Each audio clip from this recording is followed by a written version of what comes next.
E aí pessoal, Daniel Park, consultor de segurança. Estamos aqui para falar de um assunto bastante espinhoso, né? Que é a questão da compliance e dos nossos problemas de segurança envolvendo corrupção.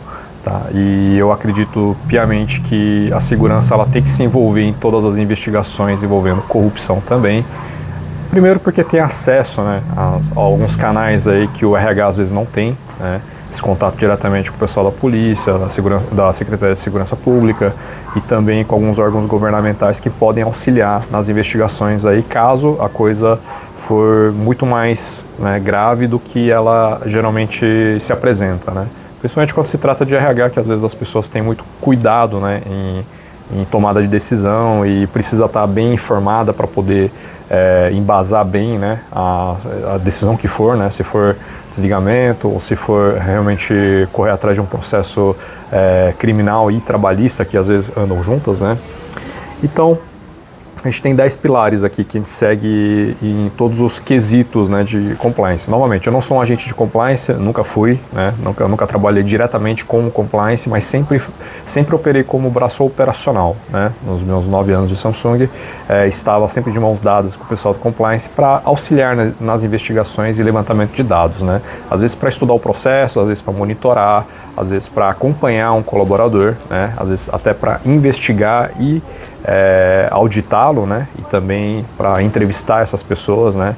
Então a gente acaba traçando o perfil e acaba aprendendo muito juntamente com o pessoal do compliance. Então são mais ou menos 10 pilares que nós temos, né. Primeiro seria o suporte da alta administração, ou seja, a diretoria precisa estar de acordo, né, com os métodos, a metodologia, as práticas de compliance que são adotadas na empresa. É necessário ter uma assessoria, né, tanto do RH quanto do jurídico, né, para fazer uma avaliação de riscos de todos os postos assim chave que existe dentro da empresa. Então, pessoal de compra, pessoal que trabalha com aquisição, né, material de escritório, pessoal que faz contratação de serviços, né, então esse pessoal precisa estar o tempo todo sendo monitorado, justamente para evitar que caia, né, em armadilhas aí que às vezes são colocadas aí na nossa rotina do dia a dia. Né?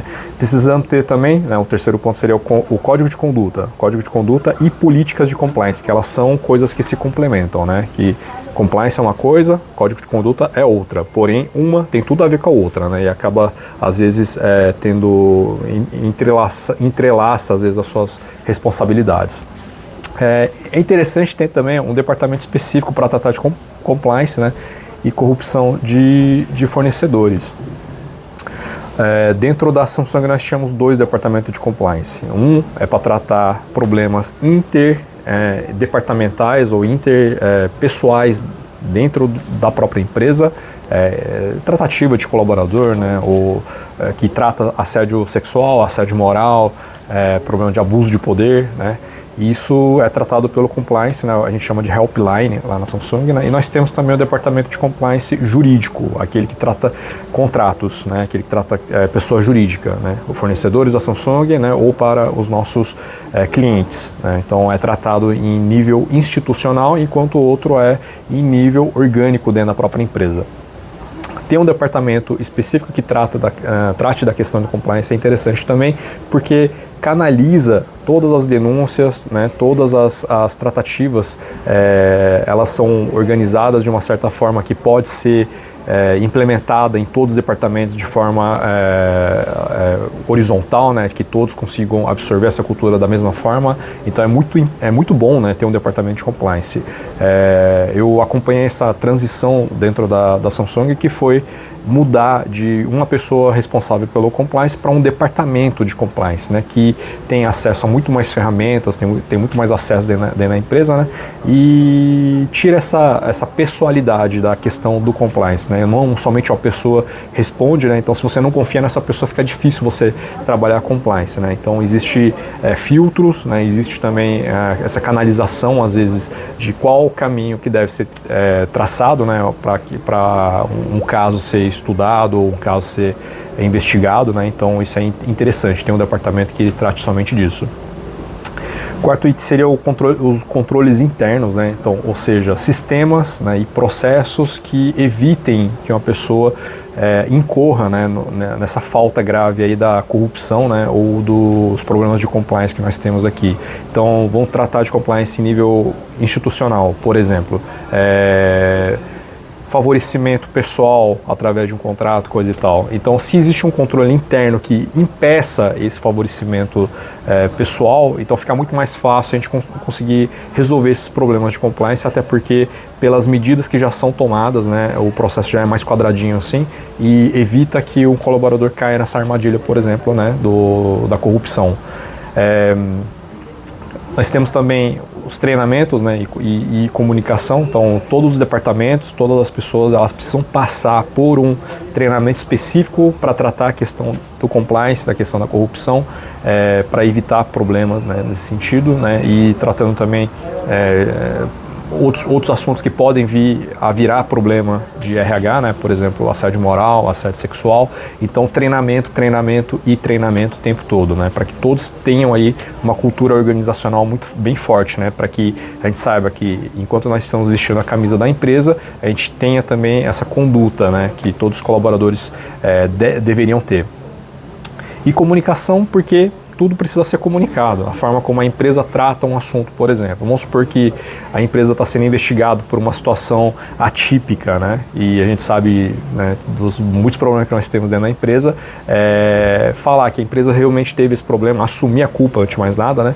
E depois, foi feito isso, foi feito aquilo, remediamos, nós tratamos ali, a nível institucional, estamos fazendo agora o treinamento e comunicar o que está sendo feito, né? Para que seja transparente essa mudança, né? Então, eu acho muito importante que todas as pessoas que compõem o grupo empresarial possam estar compartilhando dessa informação, né? E que às vezes é muito importante para dar um norte para nossas atividades do dia a dia. O sexto seria os canais de denúncia, né? Pode ter um departamento de compliance, porém precisa ter também ali um braço operacional, que seria o canal, né? Então, muitas vezes as empresas terceirizam esse canal de denúncia, né? O da Samsung era terceirizado, então a gente ligava para um número externo, né, um 0800, a pessoa recebia essa informação e gerava lá uma ocorrência, né, e era repassado para os gestores para que fosse tomada uma atitude, né, coerente ali com esse tema específico, né, do problema que fosse levantado ali, né. Nós temos então as investigações internas, que se trata de processo basicamente, né, de quando você recebe uma demanda, como que isso é tratado. Não é que existe uma fórmula mágica, uma receita de bolo, né, para fazer sempre daquela forma. Não, depende do caso, né? Se for um assédio moral, tem que ser tratado de uma certa forma, um assédio sexual tem que ser tratado de outra forma, mas que tenha uma metodologia, né? Ouvir todas as partes, né, tentar levantar a maior quantidade de informações, tentar levantar evidências do que está realmente acontecendo, porque existe, embora seja raro, existem as denúncias, existem as denúncias vazias, né, que a pessoa não gosta de alguém e vai lá e faz uma denúncia só para tentar prejudicar essa pessoa. Então, quem está recebendo essa denúncia precisa investigar realmente, né, e existe a necessidade da gente tomar tratativas, né, obviamente, porém também existe a necessidade da gente ver o outro lado, se realmente está acontecendo aquilo que está sendo narrado. Nós temos aí também o monitoramento e a auditoria, que basicamente é a questão do que está acontecendo na fábrica e os sensores que nós temos ali para poder coletar essas informações, né? Porque nem sempre o que parece é o que realmente está acontecendo, né? O diretor vai lá, dá uma passeada na área, tá todo mundo sorrindo, tá tudo, né, mil maravilhas, mas o pessoal do monitoramento já percebeu que alguma coisa não está ok, né? O pessoal correndo, de repente 2 pessoas no corredor ali trocando farpas, né? Então a gente tem que estar o tempo todo monitorando, né? E a auditoria que a gente fala são as auditorias internas e externas. Pode ser um departamento de auditoria que vai estar o tempo todo corrigindo processos, né, levantando ali evidências de que algo errado não está acontecendo, né? Então são pessoas do departamento que trabalham para consertar processos de outros departamentos, né? E nós temos também as auditorias externas, né? A gente conhece as Big Four, né, que a Deloitte, a Price, a Ernst Young, né? A gente conhece também a KPMG, né? Que acho que são as mais famosas, mas também existem consultorias aí externas que são menos conhecidas também, que trabalham super bem, né? Então aí vai de indicação aí das empresas que trabalham bem. mas seria interessante, pelo menos para casos graves, aqueles que fogem um pouco assim da nossa expertise do dia a dia, contratar uma empresa especialista para poder auditar os processos e ver onde que estão os erros, né? Principalmente se tratando de contabilidade, se tratando de pagamento de fornecedores, coisas que realmente podem prejudicar a empresa ao ponto dela vir à falência, né? Então a gente tem que consertar os processos para evitar que a corrupção ela se espalhe, né? Então esses eram os pontos aí que eu falei que eram 10, né? Tem alguns pontos que eu acho que não diz tanto a respeito da segurança, mas que é interessante a gente conhecer, né? Tem o due diligence, né? Não vou entrar em detalhes, né? Também tem diversidade e inclusão também, que é mais questão de treinamento. E eu acho que vale a pena vocês darem uma estudadinha, né? Para que estejam todos falando a mesma língua, né? Principalmente quem é de segurança tem que ser bem eclético nessa demanda de conhecimento, né, para que a gente possa estar entrando nas reuniões e sabendo do que está sendo tratado, né, para que a gente possa entrar com uma ideia, uma solução para um problema que às vezes as pessoas do departamento não têm o conhecimento de como resolver aquilo, né. Então a segurança tem que ser bem maleável aí, né, e ter bastante conhecimento nas outras áreas também. Bom, essa pílula de segurança, essa pílula diária de segurança de hoje, espero que vocês tenham gostado, né? Meu nome é Daniel Parque, consultor de segurança, e até a próxima. Valeu!